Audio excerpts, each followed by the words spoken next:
Assalamu'alaikum warahmatullahi wabarakatuh. Good morning to my friend and Sir Hendri Saputra as our English literature lecturer. I hope everyone here is always healthy. We are from Group 7, will present about teaching poetry. Before starting the presentation, it's better for us to say Basmalah. Bismillahirrahmanirrahim. The members of our group are Melissa Amalia, Siti Choiriah, and myself, Khairiyyatun Khatimah. The topic that we will bring are: first, definition of poetry. Second is element of poetry. Third is type of poetry. The fourth is difference between poem and poetry. And the last is perspective. For the first material will be brought by our friend Siti Choiriah. For Siti, time and place are welcome.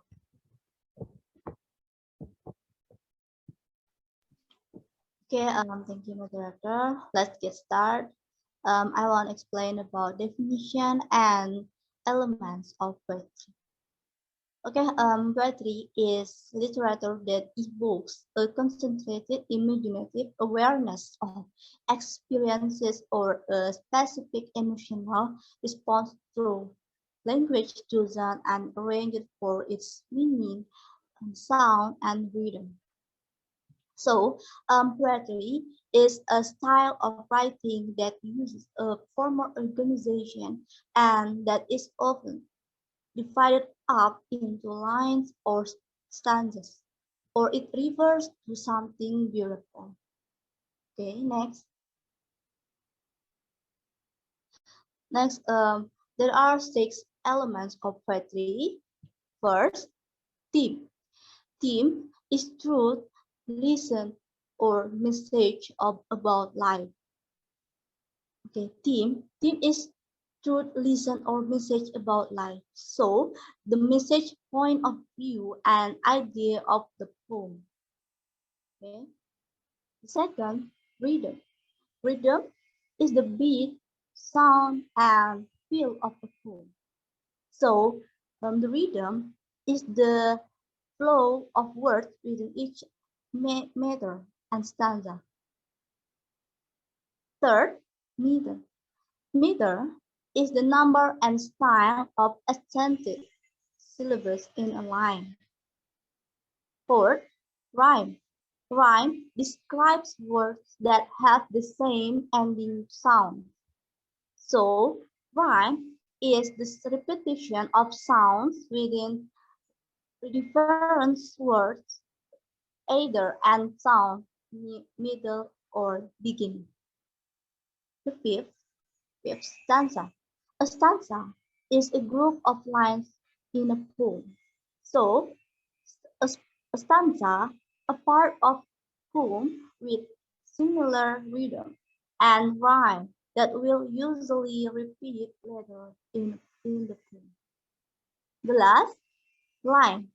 A line is a single row of words in a poem. Okay, that's all from me. Back to moderator. Okay, thank you so much for Siti Choiriah. And the next topic will be brought by our friend Melissa Amalia. For Melissa, time and place is yours.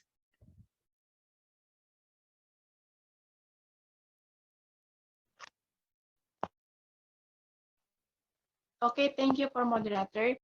So I will explain about 4 types of poetry. The first type is reverse. Reverse is a poetry that lacks a consistent rhyme, scheme, metrical pattern, or musical form. Reverse poetry rose to prominence in the 19th century, while examples of unmetered, non-rhyming poetry date back to antiquity, such as style had that been of notable artistic prominence prior to late 1800s. And the second one is haiku. A haiku is 3-line poetic from originating in Japan. The first line has 5 syllables. The second line has 7 syllables, and the third line again has 5 syllables. Okay, and The number 3 is limerick. A limerick is five-line poem that consists of single stanza, an AABB rhyme scheme whose subject is a short, pithy tale or description. Okay, and the last is sonnet. A sonnet is a 14-line poem typically concerning the topic of love.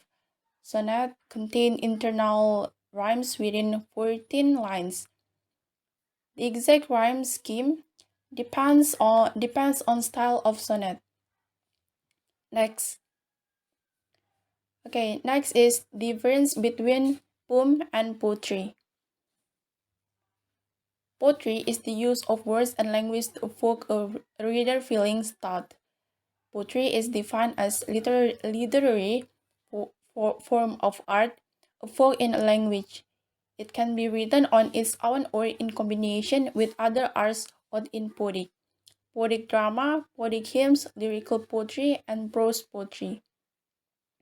Poetry is distinguished from other forms of writing by its use of repetition, verse, rhyme, and aesthetic. It uses words and speech in rhetoric, drama, song, and comedy. While poem is the arrangement of this word. A poem is the arrangement of words that contain meaning and musical element. It is a piece of writing that expresses the reader's thought and feeling in order to set in mood. It can be happy or sad, simple or complex. In just a few words, a poem can say a lot. It can inspire and awe, and can be welcome welcome is escape into something that is totally wonderful. Okay, that's all for me. Back to moderator. Okay, thank you so much for Melissa Amalia. And the next material will be brought by me, Khairiyyatun Khatimah.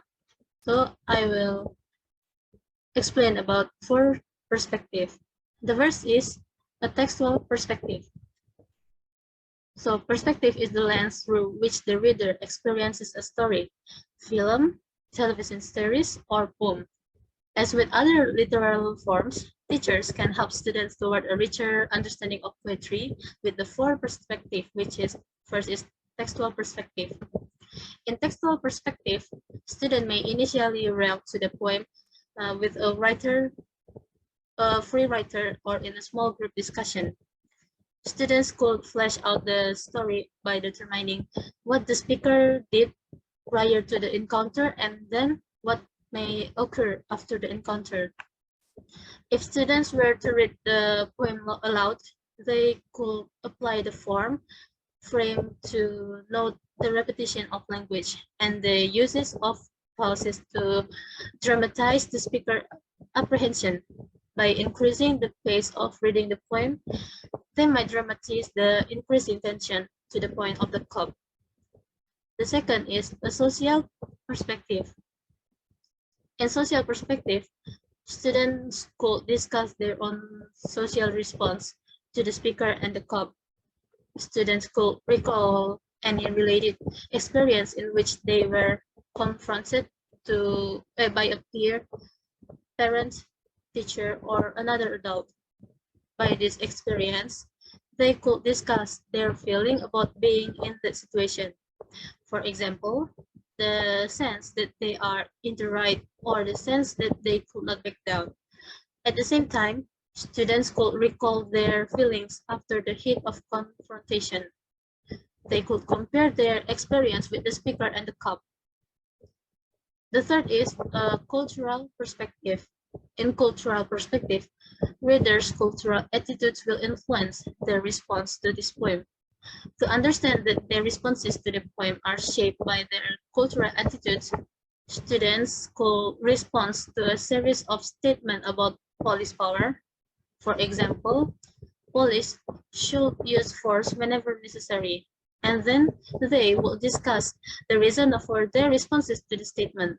And they could also role play a confrontation situation. And the last is a topical perspective. In topical perspective, Students could draw upon a number of related topics in approaching to the poem. In adopting a physiological orientation, students could discuss the difference between cooperative versus confrontational style of interaction.